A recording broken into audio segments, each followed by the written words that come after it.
Assalamualaikum warahmatullahi wabarakatuh. Waalaikumsalam warahmatullahi wabarakatuh. Alhamdulillahi rabbil alamin. Wabihi nasta'inu ala umuri dunya waddin. Wassalatu wassalamu ala ashrafil anbiya wal mursalin, amma ba'd.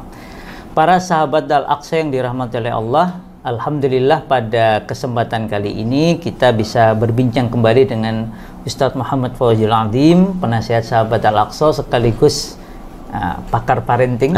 Kita doakan semoga insya Allah ini pakar dalam makna orang yang bersungguh-sungguh mendalami ilmu parenting dan kemudian bersungguh-sungguh pula untuk mengamalkan dan mendakwahkannya. Dan kita melanjutkan satu serial istimewa, yaitu serial parenting Maqdisiyah.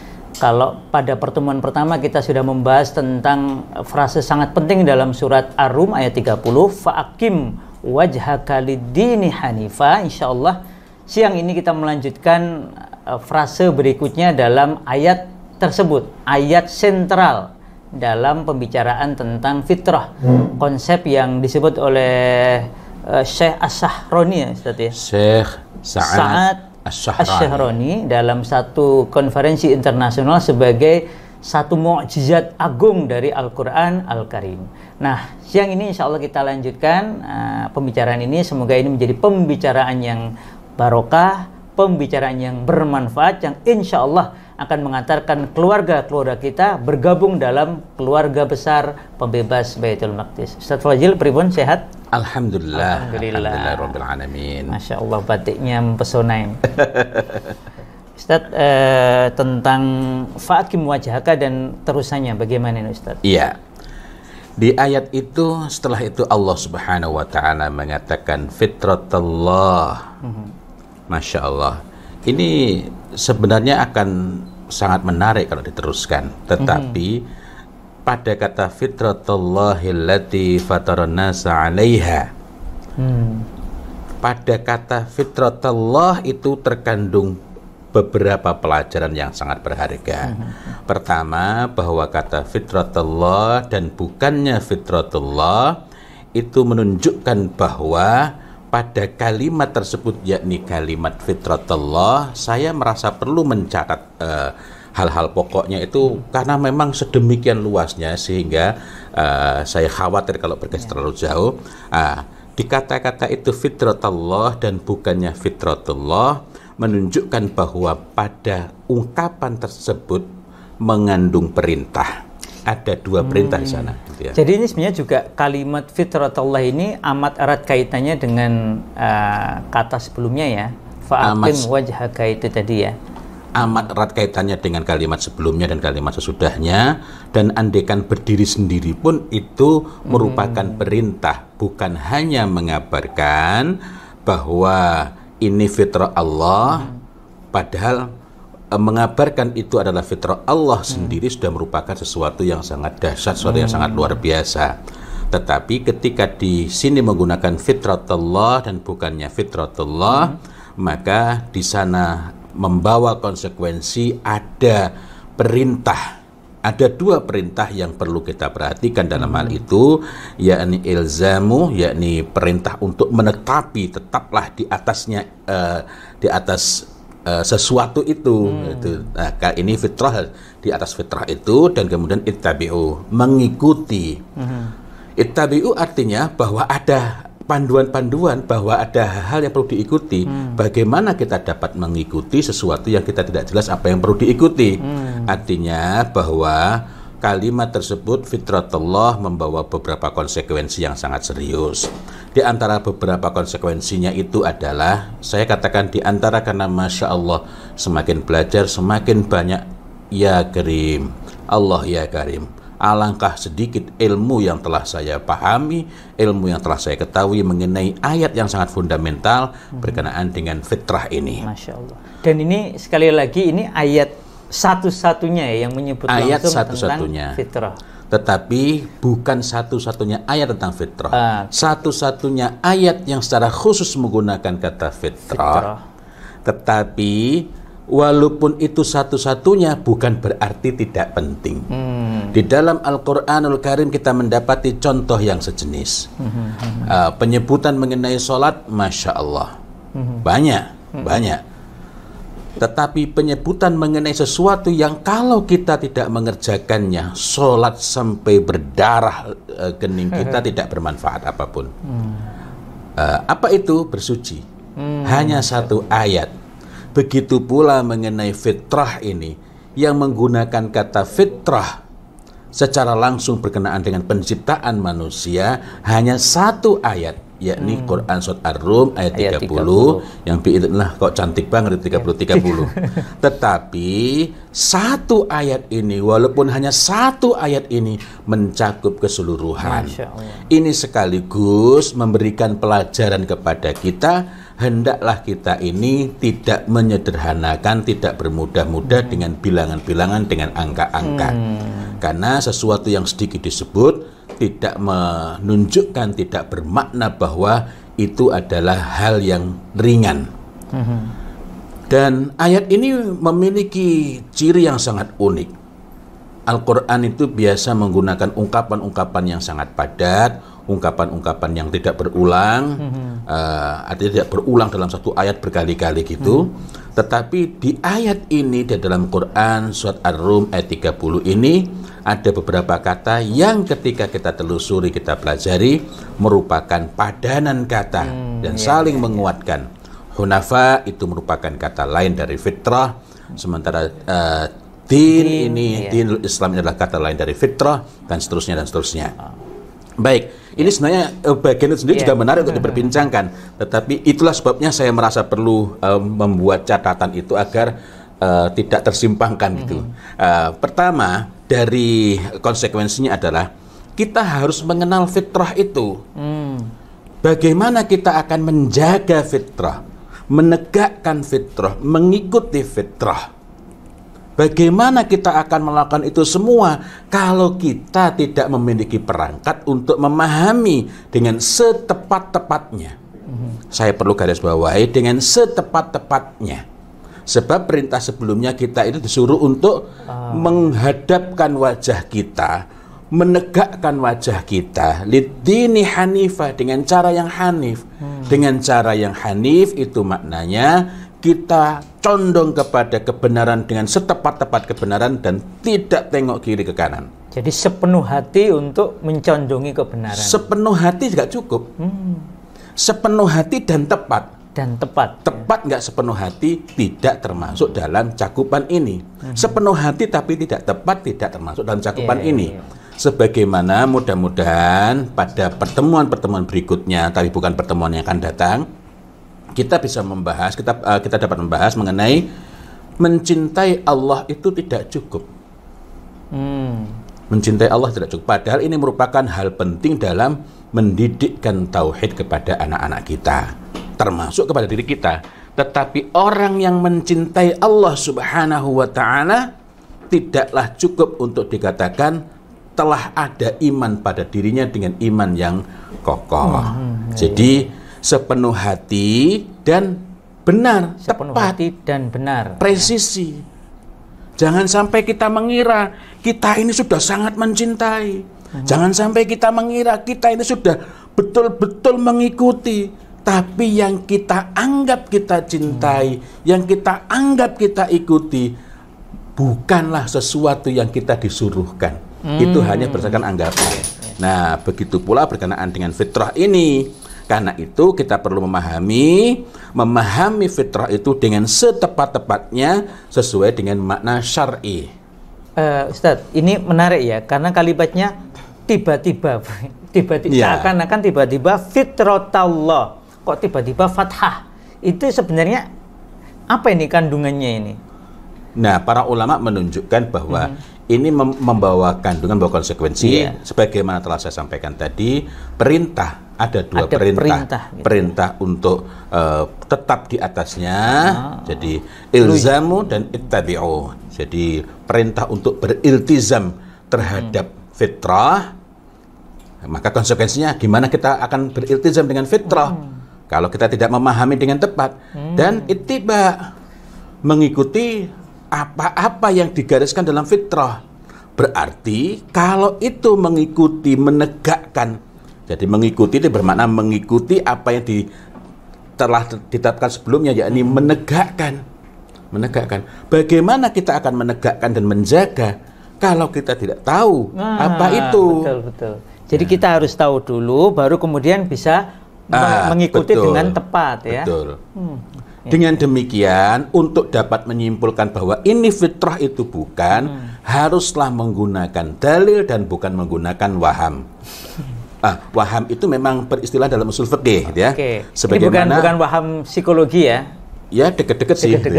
Karena begini, kalau mengikuti peristilahan dari Imamul Haramain Al-Juwaini, maka guru besar, gurunya Al-Ghazali, Masya Allah, satu di antara ulama yang dianggap oleh para pakar sejarah sebagai sebagai penggagas atau sebagai pendidik generasi pembebas Baitul Maqdis. Masya Allah, beliau sangat luar biasa. Dan berkenaan dengan waham tadi,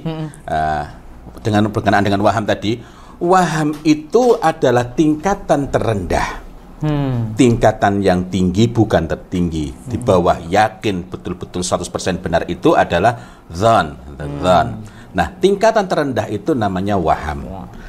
Seseorang misalnya membaca tentang fitrah atau membaca tentang apapun, lalu mengira bahwa segala yang bersifat bawaan itu adalah fitrah, tanpa didukung oleh dalil yang sahih dalam menetapkannya. Ini termasuk fitrah, ini bukan. Maka itu bukanlah kesimpulan, bukanlah pendapat, melainkan waham. Karena tidak berdasarkan dalil. Tidak berdasarkan dalil dan tidak ada petunjuk ke arah itu. Petunjuk ke arah itu. Nah, nanti kita akan bahas. Karena saya khawatir nanti ini poin pertama belum selesai loh ini. Tadi yang tentang apa tadi? Ilzam. Itu tadi pokoknya. Dari dua hal itu membawa konsekuensi, yakni pertama kita harus mengenal fitrah itu dengan setepat-tepatnya. Betul. Memahaminya sesuai dengan makna syar'i. Garis bawah, memahaminya sesuai dengan makna syar'i, dan makna syar'i muqaddam ala makna lughawi bittifaqi ahli syar'i. Masya Allah. Nah, jadi memahami fitrah dari segi bahasa itu malah berbahaya sebenarnya. Kalau hanya berhenti di situ. Nah, nanti kita akan perbincangkan makalah yang sangat menarik dari Syekh Profesor Dr. Sa'ad As-Sahrani mengenai kapan kita akan kehilangan kemukjizatan dari kata al-fitrah ini, dari konsep al-fitrah, dari istilah al-fitrah. Nah, istilah al-fitrah. Jadi perlu kita bedakan antara fitrah sebagai kata dengan fitrah sebagai istilah. Istilah syar'i maksudnya. Istilah, tentu saja ketika ini berbincang tentang agama, maka itu menjadi istilah syar'i. Dan Masya Allah, para ulama itu sampai membuat kitab-kitab khusus mengenai istilah. Ada Mu'jamul Mustalahat, dan saya lupa lengkapnya ini. Tebal 3 juz 3 jilid itu hanya tentang istilah-istilah fikih, belum lagi yang lain-lain. Tapi itu nanti dulu. Ini kita lanjutkan lagi ya. Jika tidak, meskipun kita menggunakan istilah yang sama, tetapi maksudnya bukan saja berbeda, melainkan bertentangan dan bahkan mencampakkan. Saya ulangi lagi, mencampakkan fitrah Allah pada diri kita maupun anak-anak kita. Sehingga kita sudah bersungguh-sungguh untuk menetapi, kita sudah bersungguh-sungguh untuk menegakkan. Ternyata yang sedang kita lakukan itu merobohkan, bukan menegakkan. Padahal kata-kata fitratallah tadi itu, fitratallahi, ini membawa konsekuensi bahwa kita harus mengikuti, kita harus menetapi di atasnya. Kemudian konsekuensi yang berikutnya, agar dapat mengenali, memahami secara mendalam. Jadi memahami dan memahami secara mendalam. Memahami itu tafahum, memahami. Memahami secara mendalam, dengan rinci, dengan betul-betul matang, tafakuh. Kita mendasarkan pada petunjuk yang jelas dan kuat. Jadi walaupun panjang penjelasan, luas uraian, tetapi dasarnya la aslalahu, tidak jelas asal usulnya, melainkan hanya mereka, apalagi kalau itu sebenarnya adalah perkataan asing dari luar, lalu disematkan ke dalamnya dan diubah kata-katanya, istilah-istilahnya, maka ini sama sekali tidak dapat disebut sebagai fitrah. Nah, perintah untuk menetapi, ini konsekuensi berikutnya lagi, yakni ilzamu tadi itu, dan mengikuti, jadi kan perintahnya dua di situ konsekuensinya. Yang terkandung dalam rangkaian kata fitratallahi.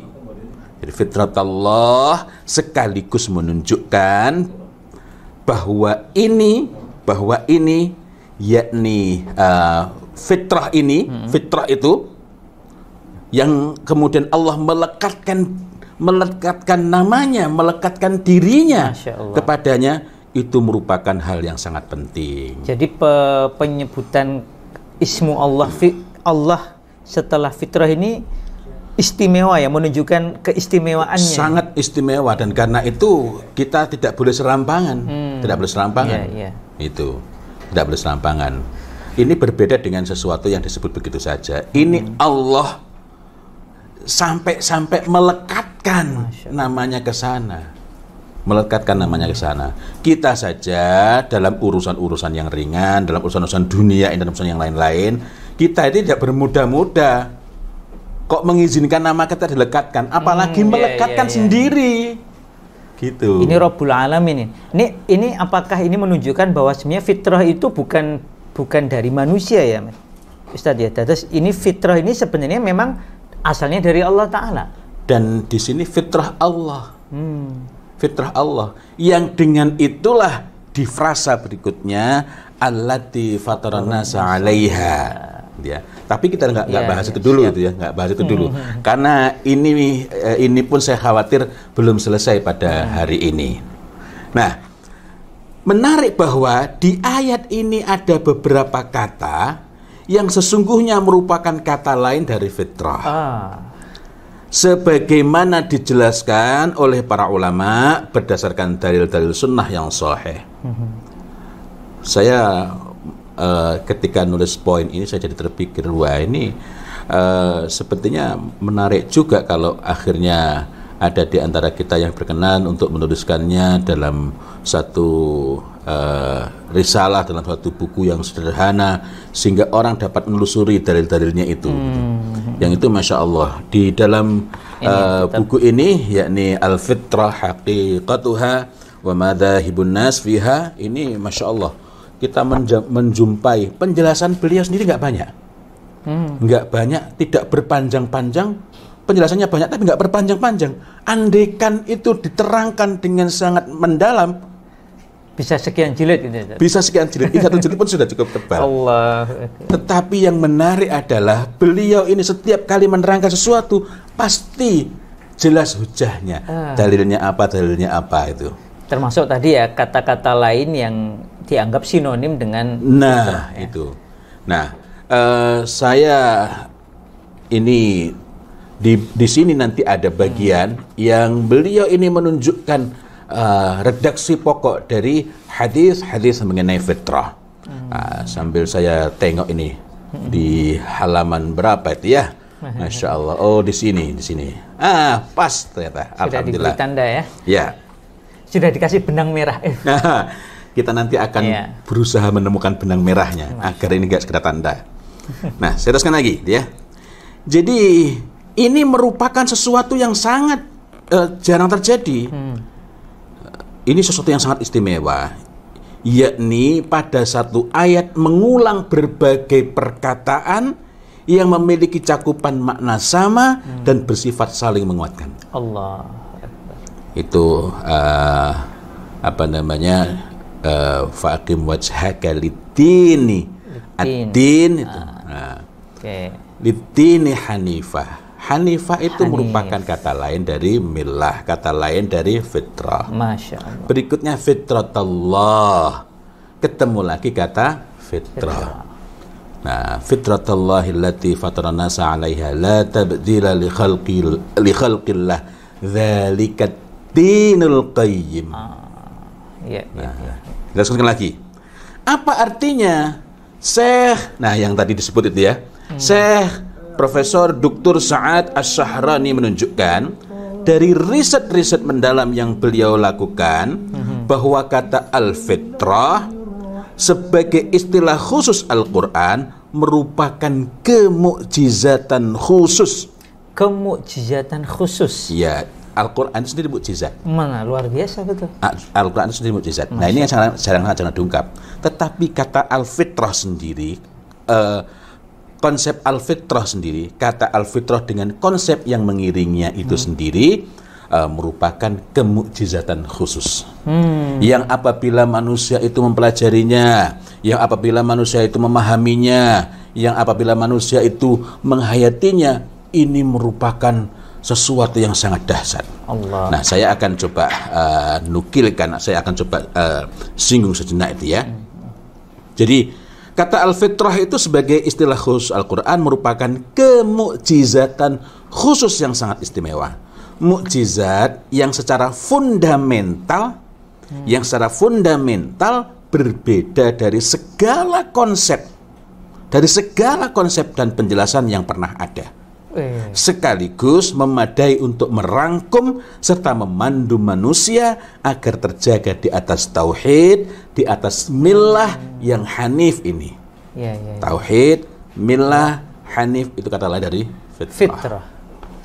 Akan tetapi Syekh Profesor Dr. Sa'ad Asy-Syahrani, beliau adalah guru besar di Ummul Qura Makkah, dalam I'jazul Quran fi Dalalatil Fitrah 'alal Iman, menunjukkan bahwa kita bisa kehilangan keagungan sekaligus dahsyatnya konsep tentang fitrah ini apabila melepaskan diri dari makna syar'i.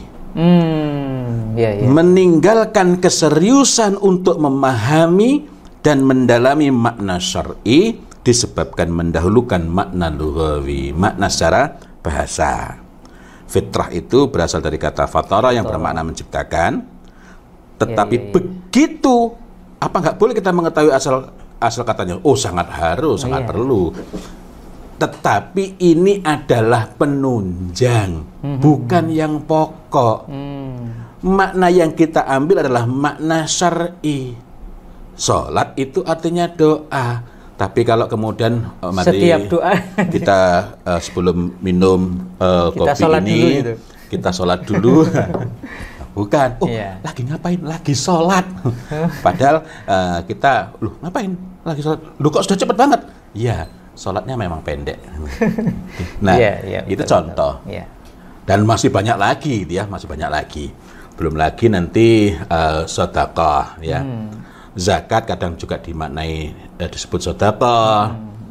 Mahar itu juga ada kalanya menggunakan kata sedekah. Senyum juga sedekah. Nah, jadi tidak bisa kemudian kita mengatakan ini lagi ngapain? Saya mau ngasih mahar. Senyum. Enggak. Ringkasnya adalah manakala itu sudah menjadi peristilahan khusus, jangankan dalam soal-soal syariat, dalam segala hal istilah khusus itu haruslah mengikuti pemiliknya. Tapi saya lanjutkan lagi penjelasan ini.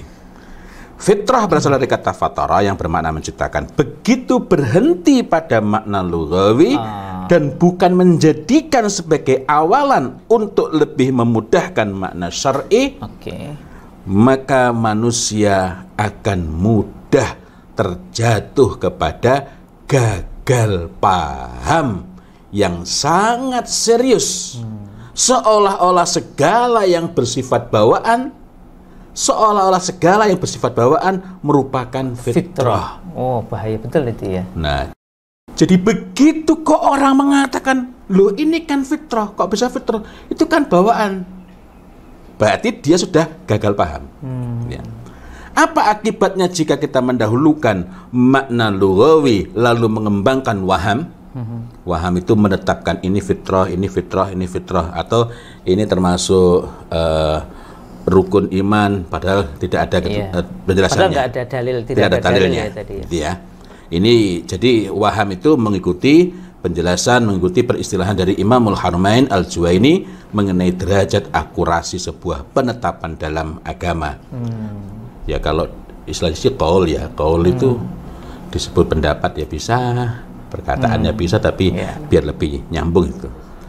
Nah, jadi apa akibatnya jika kita mendahulukan makna lughawi lalu mengembangkan waham tentang fitrah?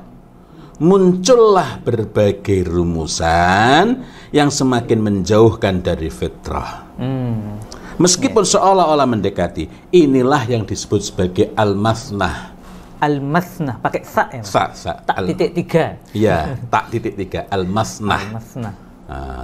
Nah, al-mathnah itu yakni sesuatu yang tidak ada hubungannya, berasal dari luar Al-Quran maupun As-Sunnah, lalu diambil kemudian dipasang-pasangkan seolah-olah itu berasal dari Al-Quran dan As-Sunnah, dan dijadikan sebagai pegangan hidup oleh manusia, yang apabila orang sudah menganggapnya ini benar, maka al-mathnah ini menjadi fitnah subhat.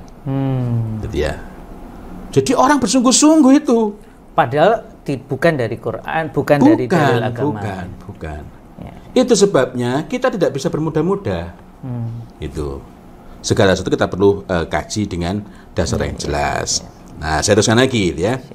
Agar tidak bingung memahami apa itu waham menurut Al-Juwaini, karena tadi beberapa kali saya sebut gitu ya. Yang lengkapnya berjuluk Abul Ma'ali Abdul Malik bin Abdullah Al-Juwaini An-Naisaburi. Naisabur. Masya Allah. Berarti ini orang Persia. Iya. Persia ini memiliki kekhususan. Dulu Persia termasuk wilayah Azerbaijan. Kemudian setelah runtuh Persia itu, setelah runtuh itu kemudian terpecah-pecah. Wilayah utamanya menjadi Iran. Tetapi itu bukan satu-satunya wilayah Persia. Imam Bukhari dari Persia. Imam Muslim dari Persia. Imam At-Tirmidzi dari Tirmidz Persia. An-Nasai Khurasan dari Persia juga. Jadi sangat banyak puncak-puncak keilmuan dalam agama ini sebagian besar dari Persia. Dan Rasulullah Muhammad SAW menyebutkan dalam Al-Lu'lu' wal Marjan itu bahwa seandainya iman itu terletak di bintang Thuraiya, maka yang dapat mencapainya adalah bangsanya Salman Al-Khair, yang kita mengenalnya sebagai Salman Al-Farisi. Maka di masa dulu Persia itu menjadi wilayahnya Ahlus Sunnah wal Jamaah. Ketika itulah puncak-puncak keilmuan Ahlus Sunnah berada di sana. Dan Imam Al-Ghazali itu juga banyak belajarnya di wilayah tersebut. Imam Al-Ghazali, betul, Masya Allah. Dan dalam beberapa, saya tadi mau menyebutkan tapi saya tidak begitu mantap dengan ingatan saya, sehingga saya menahannya, berkenaan dengan asal dari Imam Al-Ghazali yang juga Persia. Iya, ya. Di daerah Khurasan. Nah, jadi ini merupakan PR serius bagi kita. Di setiap wilayah yang diberikan kekhususan, maka apabila di sana itu bertebaran kebaikan, puncak-puncaknya juga di situ. Masya Allah. Dan sebaliknya, ya. Karena itulah kita perlu menjaga betul. Khusus mengenai Persia ini tidak disebutkan kekhususan dalam hal kebaikannya, tapi kekhususan dalam hal kemampuan mencapainya. Ini yang perlu dipilah ya. Tapi bicara menjaga tadi, sebenarnya kayak seperti kembali ke fitrah tadi, memang ini fitrah itu tugas kita bukan menemukan ya, tapi menjaga ya. Andai kata ini bermakna menemukan, tentulah kita itu tidak disuruh menetapinya. Menetapi itu kan berarti sudah ada. Tetapi seseorang itu tidak bisa menetapi kalau nggak tahu apa yang ditetapi. Karena itu kita perlu betul-betul memahami agar kita tidak keliru. Mengira ini tuntunan, padahal al-mathnah. Mengira ini kebenaran, padahal ini adalah subhat. Nah, perintah untuk menetapi konsekuensinya itu dan mengikuti juga membawa pelajaran sangat serius bahwa kita sebagai manusia, karena penjagaan fitrah itu bukan hanya pada anak-anak. Rasulullah Muhammad SAW mengajarkan doa mau tidur dan menekankan betul bahwa apabila seseorang mati pada saat dia tidur, sementara sebelum tidur membaca doa itu, maka dia matinya alal fitrah. Loh, apa pentingnya? Kalau cuma sekedar kecerdasan, bakat misalnya, nggak ada. Ya, dan kita menemukan Mozart atau siapa lagi? Banyak dari seniman-seniman itu meninggal misalnya dengan membawa karyanya dalam keadaan sedang bertekun-tekun dengan karyanya. Ada orang yang lagi nari mati pada saat lagi menari. Apakah itu disebut mati di atas fitrah? Tidak. Maka fitrah itu ialah seseorang itu dikatakan mutta 'alal fitrah, mati di atas fitrah itu ialah mati dalam keadaan sebagaimana yang dimaksudkan dalam Al-Qur'anul Karim. Ketika Allah Subhanahu wa taala memerintahkan kepada kita, ya ayyuhalladzina amanu taqullaha haqqa tuqatih wa la tamutunna illa wa antum muslimun. Hanya orang-orang yang mati dalam keadaan di atas fitrah sajalah yang dia mati dalam keadaan nafsul mutmainnah. Dengan jiwa yang tenang. Maka istilah telah meninggal dengan tenang itu istilah khusus. Kita tidak bisa serampangan. Ada orang puasa nggak pernah, dalam agama dia nggak care, nggak perhatikan, meninggalnya juga dalam keadaan mohon maaf misalnya sedang dalam melakukan kemaksiatan. Lah kok tiba-tiba kita mengatakan telah meninggal dengan tenang? Tidak. Meninggal dengan tenang itu istilah khusus agama ini, gitu ya. Yang maknanya sebenarnya alal fitrah tadi itu ya. Alal fitrah. Jadi kalau orang itu betul-betul meninggal dengan tenang, yang kita tidak dapat menghukumi seseorang, gitu ya. Maka dia itu pasti masuk surga, gitu ya. Masuk surga. Nah, menarik. Jadi rupanya pengaruh pemahaman agama ini menyebar, tapi lama-lama terlepas dari hakikatnya. Tadi Ustadz menyebut bahwa kalau kita memaknai fitrah ini hanya dari segi bahasa, bahkan kemudian meninggalkan makna syariat, wah ini menjadi sebab pangkal hilangnya kemukjizatan, hilangnya keistimewaan al-fitrah. Iya, jadi nanti kita akan bahas sendiri itu ya, bahwa sebagai mukjizat tidak hilang, tapi kita yang kehilangan kemukjizatan itu. Al-Quran, anggaplah ini Al-Quran ya. Dzalikal kitabu, ini kitab la raiba fih. Tidak ada keraguan di dalamnya. Huda lil muttaqin. Sampai akhir hayat, sampai akhir zaman tetap mukjizat dan tetap tidak ada keraguan di dalamnya. Tetapi apakah setiap orang yang membacanya akan mendapatkan petunjuk? Tidak. Apalagi kalau kita runut dari awal. Ini kan hudal linnas. Kemudian ini juga bayinah, wa bayinati minal huda wal furqan. Tapi apakah setiap manusia mendapatkan petunjuk dari adanya Al-Quran? Tidak. Bahkan tidak setiap muslim mendapatkan petunjuk dari Al-Quran. Bahkan tidak setiap yang membaca mendapatkan petunjuk dari Al-Quran. Maka tatkala kita membaca Al-Quran, kita disuruhkan untuk berlindung kepada Allah Subhanahu wa taala dari tipu daya syaitan. Nah, siapa yang mendapatkan petunjuk itu al-muttaqin. Nah, serupa dengan itu, fitrah itu tidak hilang sebagai mukjizat, itu tidak. Tetapi kita dapat kehilangan kemukjizatannya. Quran ini petunjuk, tidak berubah sampai akhir zaman. Tetapi kita itu bisa tidak mendapatkan petunjuk sama sekali dari Al-Quran. Sebagaimana hadis itu juga petunjuk. Wa khairul hadi Muhammadin sallallahu alaihi wasallam. Tetapi orang membaca hadis sementara pada dirinya telah ada iktikad yang tidak baik, yakni dia tidak mencari dalil, tidak mencari petunjuk, melainkan dia itu mencari pembenaran, maka hadis yang sangat mulia, hadis yang panjang diambil tengah-tengahnya, diambil sedikit. Ana inda dhanni 'abdi bi. Terkenal itu. Ini hadis pada pokoknya ialah berkenaan dengan zikrullah yang orang apabila menghayati itu seharusnya tidak muncul lagi tulul amal. Tapi hari ini hadis tersebut dipakai untuk pembenaran mengenai tulul amal. Nah, kita teruskan lagi. Karena ini, Masya Allah. Kembali ke fitrah tadi. Iya, kembali ke fitrah. Makanya kalau nggak pakai pegangan ini bisa, bisa lari-lari gitu. Nah, teruskan lagi ya. Siap. Jadi perintah untuk menetapi dan mengikuti membawa pelajaran sangat serius bahwa kita sebagai manusia ini dan lebih khusus sebagai orang tua memiliki tugas menjaga. Menjaga. Jadi konsekuensi dari tadi ya, melazimi dan mengikuti adalah menjaga fitrah anak-anak maupun bahkan fitrah diri kita sendiri. Iya, menjaga. Kalau orang disuruh jaga, tolong jaga. Terus kamu kemana aja? Saya lagi mencari, mau menemukan. Lah, lu kalau baru suruh menemukan, nggak disuruh menjaga, gitu ya? Saya pengen mengenali fitrah anak saya apa saja. Itu pasti salah. Jadi itu secara serius pasti salah. Pasti salah. Pasti salah. Karena menyelisih perintah dalam Al-Quranul Karim ini maupun perintah-perintah di dalam berbagai hadis yang sahih. Kita langsung lagi.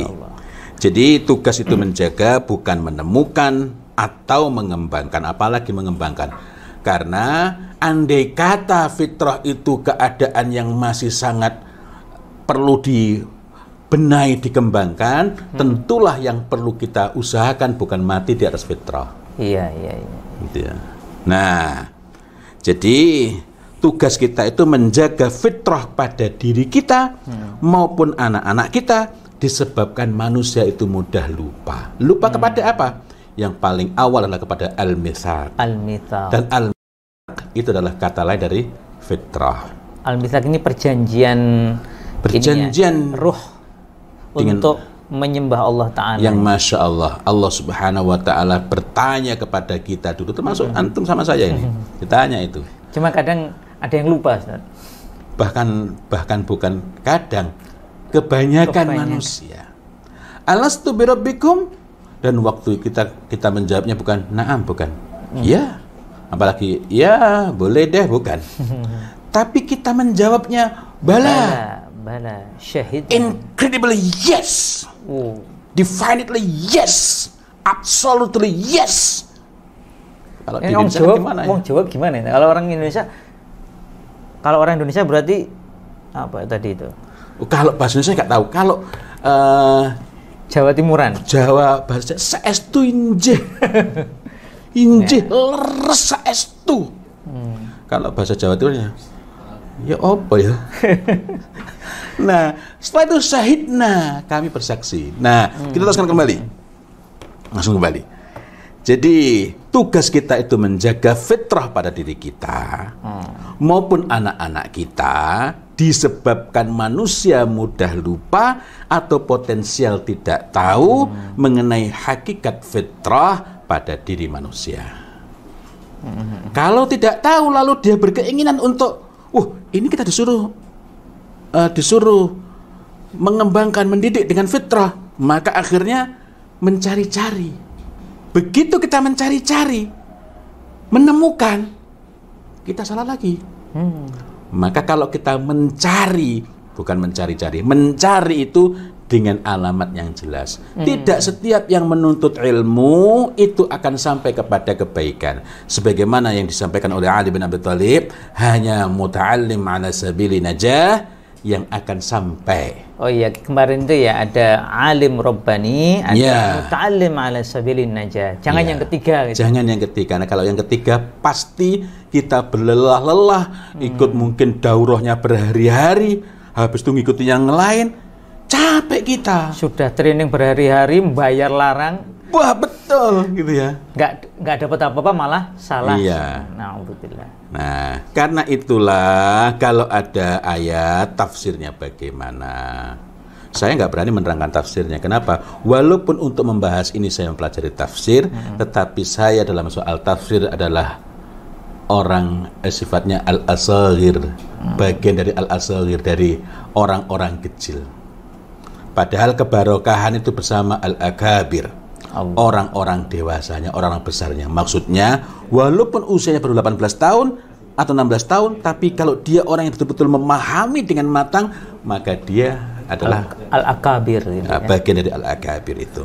Nah, terus lagi, jika kita memperhatikan dalam hadis, maka seluruh hadis sejauh yang saya coba pelajari, seluruh hadis yang membicarakan mengenai fitrah pada diri manusia secara konsisten menunjukkan mengenai perubahan pada diri manusia. Perubahan apa? Perubahan terhadap fitrah. Yang berubah apanya? Manusia terhadap fitrah. Bukan fitrahnya ya. Karena nanti di ayat Ar-Rum ayat 30 itu la tabdila li khalqillah. Nah, cuma kalau kemudian dalam beberapa penjelasan ada yang mengatakan agar fitrah kita tidak berubah, ada kalanya kita dapat maklumi ketika penjelasannya dimaksudkan bukan demikian. Karena ini memang memerlukan kecermatan berbahasa. Maksudnya agar dia tidak menyimpang dari fitrahnya. Betul, gitu. Ya. Ada dua kelompok utama hadis. Pertama, yakni hadis-hadis yang menerangkan siapa yang bertanggung jawab terhadap berpalingnya anak dari fitrah. Sekaligus apa keyakinan yang paling potensial memalingkan anak dari fitrah. Yang bertanggung jawab tidak pernah disebut yang lain kecuali fa'abawahu, maka kedua orang tuanya. Sementara yang memalingkan anak dari fitrah secara konsisten pertama disebut adalah Yahudi. Yuhawwidanihi, itu berarti kita harus ekstra hati-hati terhadap berbagai keyakinan, terhadap berbagai akidah dengan beragam bungkus dan kemasan, tetapi sebenarnya adalah keyakinan-keyakinan pokok dari Yahudi dalam berbagai urusannya. Karena itu kita perlu memahami apa saja. Kemudian berikutnya barulah berubah-ubah. Dalam satu hadis yumajjisanihi yang disebut awal. Majusi dulu ya. Tapi dalam hadis yang lain disebut awal adalah yunassiranihi. Nasrani. Dalam hadis yang lain yang disebut adalah yusyarrikanihi. Setelah yusyarrikani kemudian yukaffiranihi. Kafir ya. Kafir. Jadi menjadikannya sebagai musyrik atau sebagai kafir. Nah, jadi ada yuhawwidanihi au yumajjisanihi au yunassiranihi, atau yuhawwidanihi au yusyarrikanihi au yukaffiranihi, atau yuhawwidanihi au yunassiranihi au yumajjisanihi. Kata-kata yusyarrikanihi ini penjelasannya adalah merujuk kepada Majusi. Nah, karena itu kita menarik ini. Majusi perlu kita sebut ini. Ini sekedar untuk contoh agar kita memiliki kepekaan. Karena ini disebut dalam banyak hadis sebagai pintu paling potensial untuk memalingkan anak dari fitrah, termasuk manusia dewasa dari fitrah, maka kita perlu tahu pokok-pokok keyakinannya. Ya, ambil contoh tadi Majusi.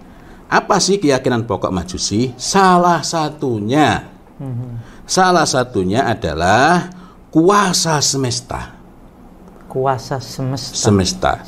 Baik semesta besar yakni alam raya ini maupun semesta kecil yakni diri manusia ini.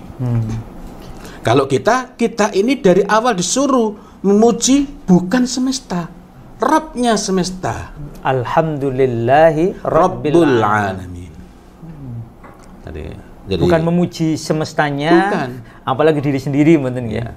Jadi kita perlu puji Rabbul Alamin. Alhamdulillahi Rabbil Alamin. Apalagi banyak nanti yang pakai Rabbil Alamin, Rabbul Alamin, tergantung penggunaannya. Nah, innal hamdalillah. Alhamdulillah, betul.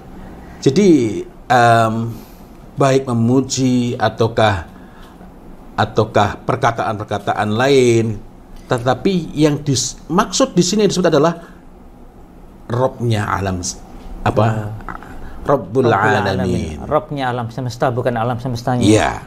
Saya jadi ini, Ustaz, ada banyak acara ya atau kegiatan pelatihan training ya dengan berbagai bungkusnya. Kadang menggunakan bungkus bungkus Islam itu itu mungkin juga para sahabat Al-Aqsa ini ya sering ketemu tulisan atau pelatihan dan semacamnya itu yang seakan-akan mengajak kita untuk memuji diri manusia ya berarti betul. Ya tokoh atau bahkan sampai ke kekuatan semesta ini.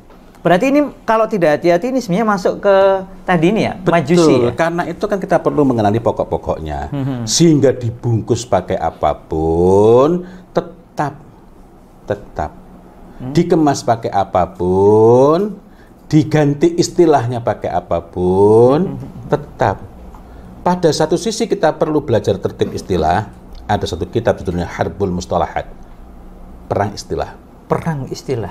Dan nanti sebagaimana kita dapat dalam hadis, nanti akan ada orang yang menghalalkan khamr, ma'azif maupun zina. Pintunya apa? Istilah, mengganti namanya, mengganti istilah. Maka tertib dalam istilah itu penting. Tetapi pada saat yang sama kita juga perlu memahami hakikat. Hakikat dari yang diistilahi itu, ciri-cirinya bagaimana? Kenapa? Karena nanti pintunya itu mengganti dengan istilah, sehingga istilah itu seolah-olah istilah yang syar'i, padahal isinya tidak.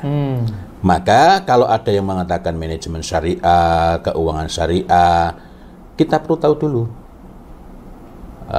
pembelajaran syariah atau nanti yang macamnya, kita perlu tahu dulu itu setelah label itu yang mengikuti sesuai enggak.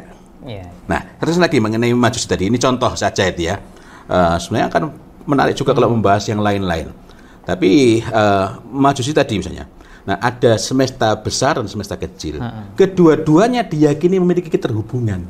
Nah, maka di sana ada akhirnya lahirlah sebutan-sebutan law of attraction. Hukum apa itu? Tarik menarik. Ketertarikan. Ini salah satu contoh ajaran Majusi yang sudah repackaging. Dan menyedihkan ketika kita menemukan disertai label-label, embel-embel Islamic Law of Attraction atau yang lain-lain. Jadi dikasih label Islamik, padahal sebenarnya kalau kita perhatikan kontennya malah tadi ya, menyimpangkan orang dari fitrahnya. Betul. Kalau engkau ini menganggap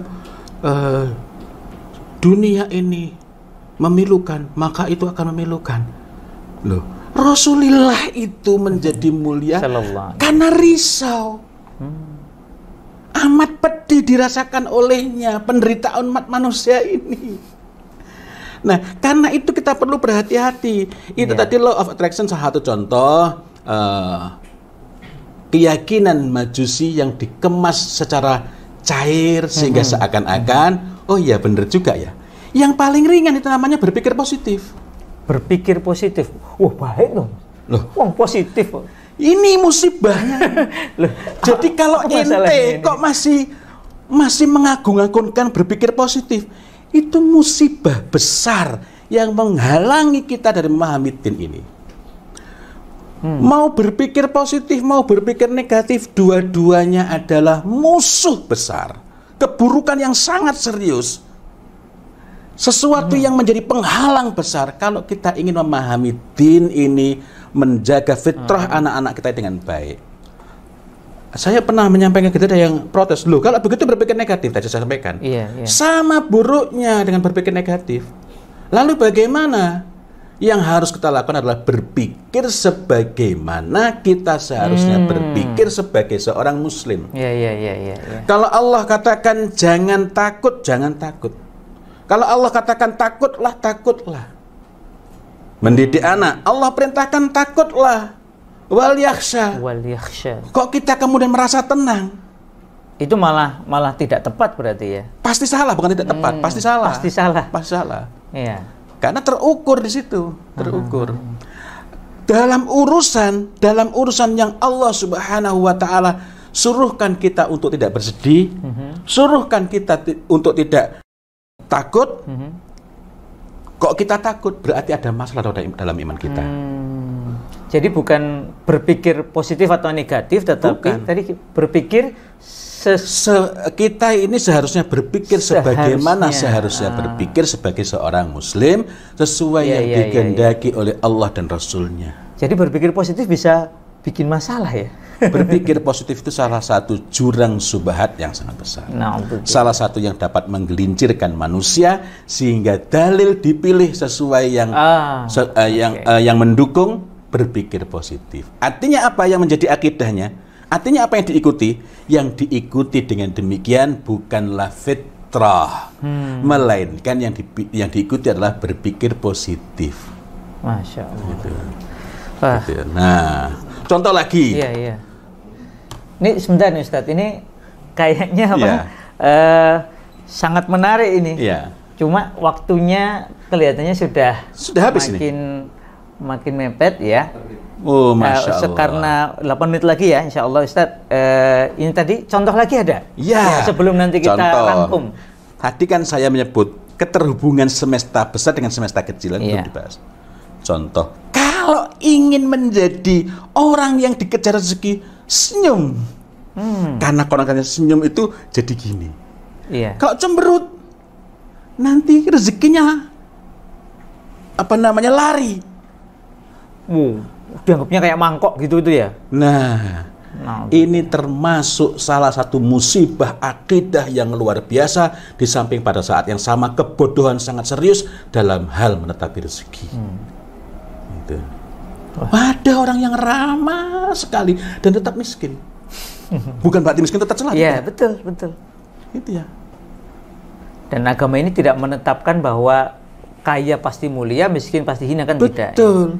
Tetapi yang pasti hina adalah kalau kita mengganti akidah yang sahih ini dengan al-masnah, karena ini nanti akan menjadi fitnah subhat. Nah, saya kejar lagi, mudah-mudahan nanti masih ada kesempatan untuk membahas beberapa di antaranya. Ada 22 redaksi pokok. Ini yang berkaitan dengan hadis mengenai fitrah tadi ya. Tadi kan, tadi itu saya belum rampung padahal. Tadi pertama menunjukkan siapa yang bertanggung jawab dan kemana beloknya. Iya. Yang kedua adalah menerangkan momentumnya. Hatta yu'riba anhu lisanuhu. Hatta yubayyina anhu lisanuhu. Jadi kapan ketika fitrah itu bisa disimpangkan gitu ya? Kapan seseorang itu dapat menyimpang dari fitrah? Hatta yu'abbir anhu lisanuhu. Nah, atau sebab-sebab perubahan. Wah, ini kayaknya perlu dibahas pertemuan khusus nih Ustaz. Ini makanya tadi saya tadi malam sebenarnya saya berpikir untuk menerangkan yang kedua ini. Tetapi ketika saya mau berangkat ke sini ba'da zuhur tadi, saya berpikir akan lebih baik kalau menerangkan kaidah-kaidah pokoknya dulu.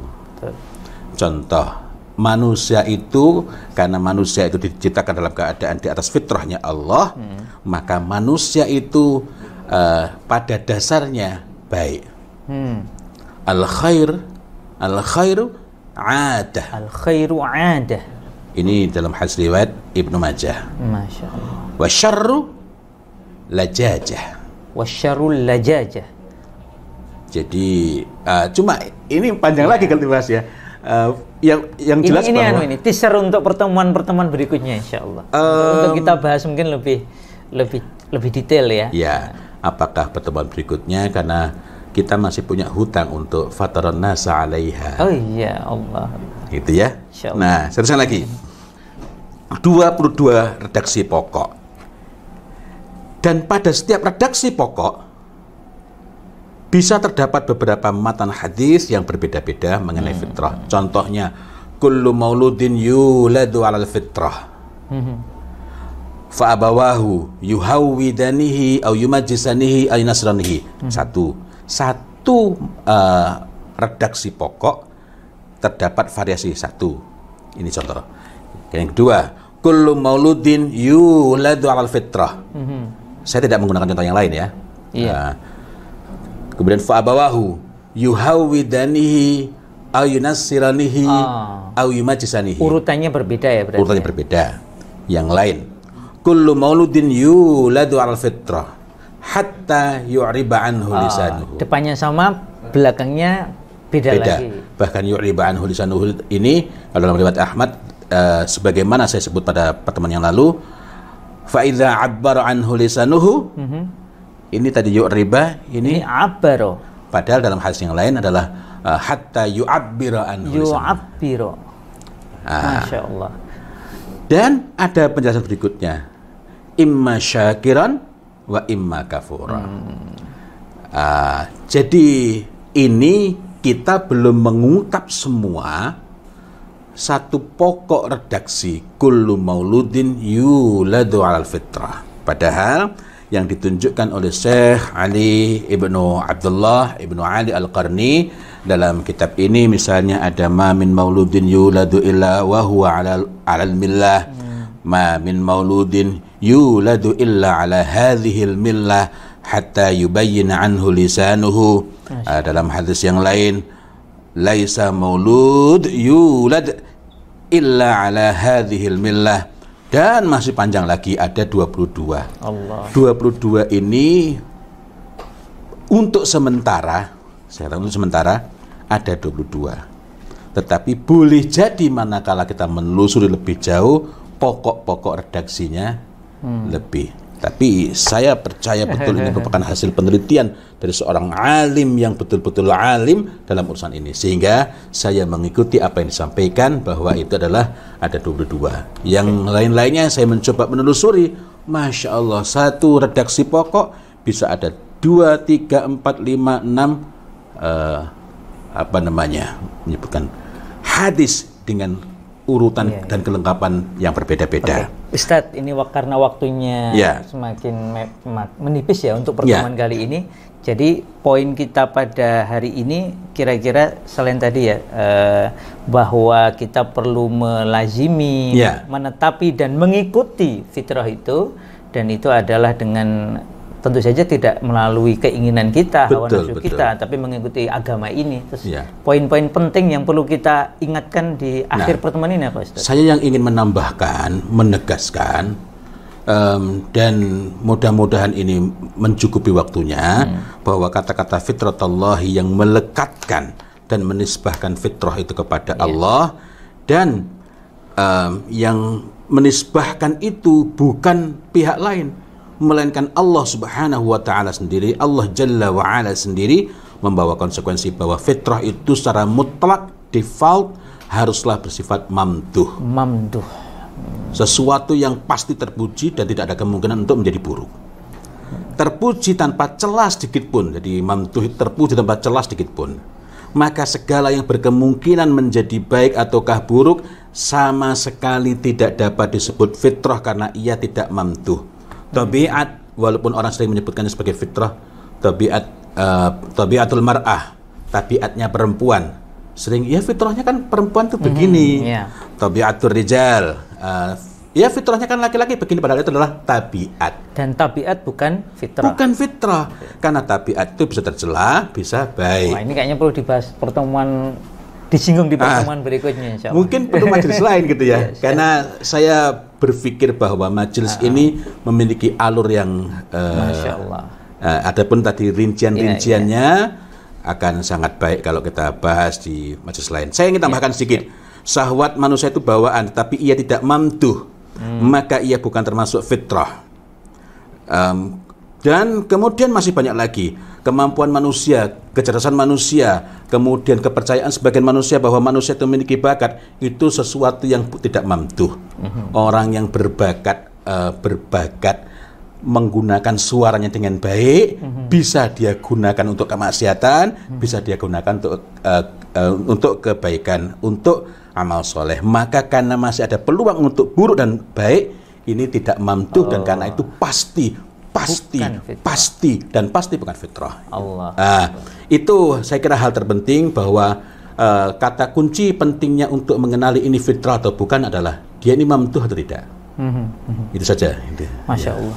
Jazakallah Ustaz. Amin. Insya Allah kita akan lajengaken, lanjutkan di Insyaallah. pertemuan berikutnya, mungkin nanti melanjutkan kata allati fataran nasa 'alaiha dan seterusnya insyaallah. Insyaallah. Para sahabat Al-Quds sekalian, alhamdulillah barusan kita mendapatkan penjelasan yang sangat menarik, penting tentang makna fitratullah, yang melanjutkan pembahasan kita faqim wajhaka lid-dini hanifa. Fitratullah, apa itu fitratullah? Ya, terutama kata ulama adalah al-Islam itu sendiri. Maka dia pasti mamduh, pasti terpuji. Apa-apa yang tidak terpuji berarti pasti, tadi kata beliau sampai diulang berkali-kali, pasti bukan fitrah.